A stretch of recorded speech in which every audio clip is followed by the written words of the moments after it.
Good morning, people. I wanted to go over just a couple of tips that might be helpful to some of you about stretching glass and stretching it out thin. This is 104, obviously. Well, not obviously, but you know what I mean. And I saw that some people are having just a little bit of difficulty. The ends stretch, but the center and what they're working on does not. So I struggled with that too. And I just wanted to do a couple of quick little things that might help you understand where to put the heat.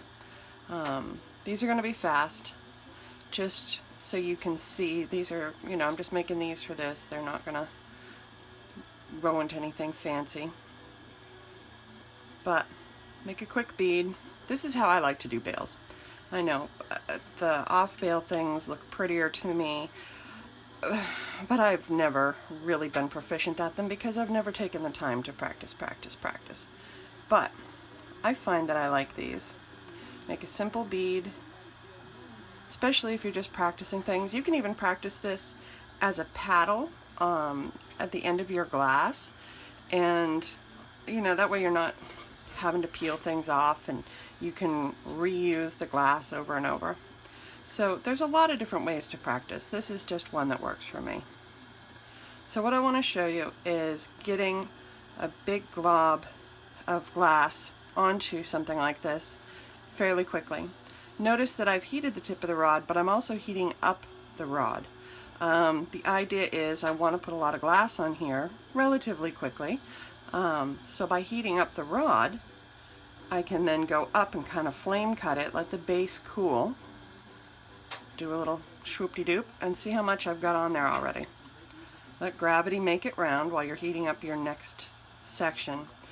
Again, notice, I'm going way up the rod. When you're making a Maria, this is how you would do it.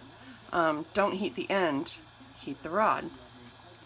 Insurance heat, get a nice big blob, warm up your existing blob. I know, very highly technical terms here. There we go. A little bit of insurance heat. Let your existing blob cool down. Use gravity to shape it while you're getting your next set ready.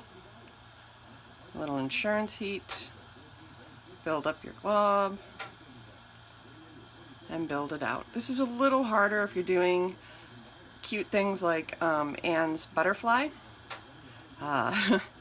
I experimented with that, but those are not really good on a big scale. You want smaller blobs that you can control. This is more for like leaves or what I'm going to do, which is a single butterfly wing.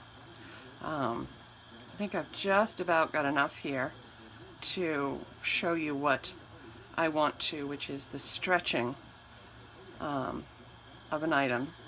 So there we go. Alright. So insurance heat the bail. Let the blob kind of settle and cool down a little bit. There we go. Grab your barbecue mashers.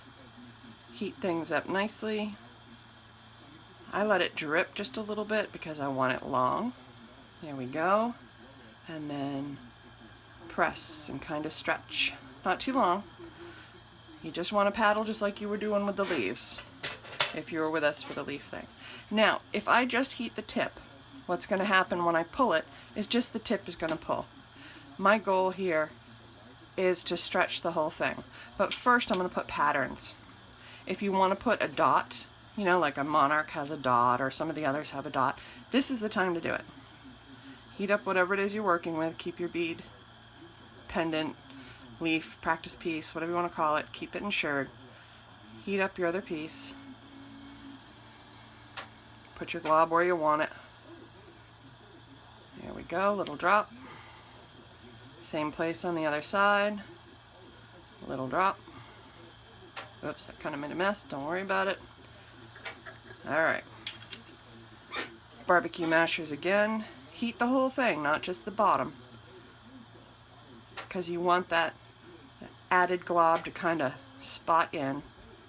And again, nice and flat. There we go. Doesn't have to be perfect at this point. I'm going to add texture. I want to texture it all the way up to the bail. I'm heating, see how it's evenly heated? Okay? You want to get both sides evenly glowing. One side up, one side down, and then press. Make sure it's straight when it comes out. I only had enough heat at the bottom. Actually, probably only had enough pressure at the bottom. So we're going to try that again. That's a nice thing about practice, practice, practice. Alright, going to slide up the piece. Press. Alright, not going to worry about it, but that's the point. Then heat it back up nice and evenly. Get rid of your chill marks. This works well with a brushy flame. If you have a pinpoint flame, you're going to overheat certain areas. Get your punty kind of warm so it sticks to the glass. Evenly heat the whole piece. See the nice even heat? There we go. In this case, we want a hot piece, cold punty. Attached to it on the side.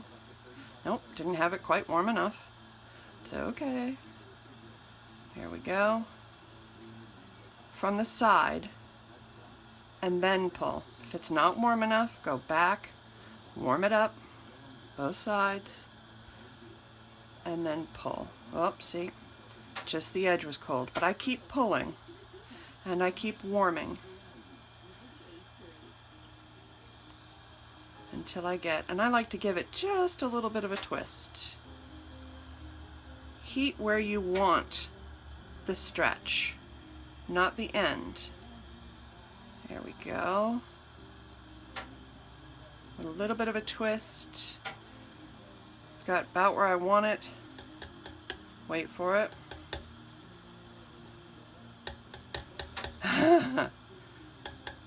Alright, we're going to flame cut that one because I don't want to break my wing while it's getting cold. There we go. Bring it back up to temp slowly. See how it's got a nice little curve to it? I'm going to safeten up that end by using heat to make it kind of ball up. If I don't like how much it balls, I can go in there and kind of just clean it off. Do what you like, insurance heat it, and voila, a curved, patterned, kind of indented wing. I'm not going to put it back in the heat at this point because we're done. Just remember, heat where you want to stretch, not the end. And that was all I really wanted to show you on this video. Thank you.